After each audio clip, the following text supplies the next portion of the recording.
Hello and welcome. My name is Tash Mitch and I'm a chakra alchemist. So, in this vlog, I wanted to talk about the sacral chakra and also talk about how important it is to clear the sacral chakra and what I really mean by clearing the sacral chakra.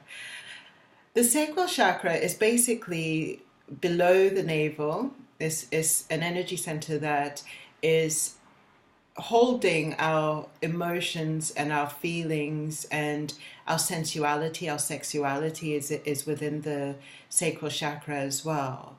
But it's basically where we meet another or we meet something else in a relationship form. So it could be anything. It could be a relationship that we have with another person. It could be a relationship that we have with our work, relationship that we have with nourishment, with the way that we actually treat ourselves and our body. It's a relationship with anything that we actually enter into in a co-creative process. Now, this co-creative process could actually be very conscious, where we enter into a zone where we're giving our energy consciously to something, with the view of actually expanding it and creating a specific thing out of that. But very often the sacral chakra operates on a very subconscious level for us.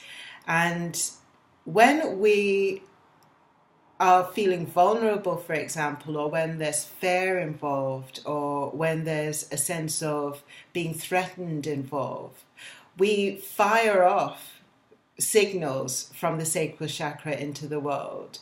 And those signals then get a response from the world to us. So, for example, if I was feeling that I'm not worthy, if I was feeling that I wasn't adequate enough to meet something, I could actually stand and repeat to myself in the mirror, you are good enough, you are adequate enough, and that will fire into the solar plexus chakra, which will make me appear to be stronger, even though the actual feeling, when we look below that strength and we dig just a little bit deeper, the feeling that's firing that strength is coming from a sense of unworthiness. If I don't spend time actually diving into the unworthiness and diving into actually opening that out, expanding it out and looking into it to see exactly what's there, what is that nugget? What is that thing that's making me feel this way? What is that thing that needs to be honored, needs to be looked at, needs to be loved, needs to be received, needs to be acknowledged by myself? What is it that's sitting in there that is actually then creating this vibration of feeling unworthy or feeling fearful or feeling threatened? If I don't dive into that and if I don't look into that, what tends to happen is I meet the world with a front, but what vibrates that front is that sense of fear, that sense of vulnerability. And so the world meets me feeling that maybe I might be strong, but ultimately there's something not quite right with that vibration.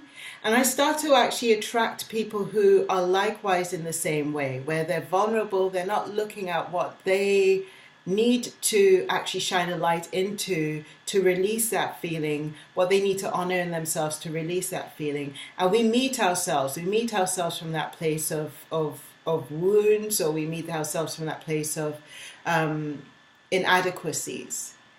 And so once we start to clear this, we start to attract a whole different vibration from the world, because we're giving a completely different vibration to the world. So this is just a little food for thought.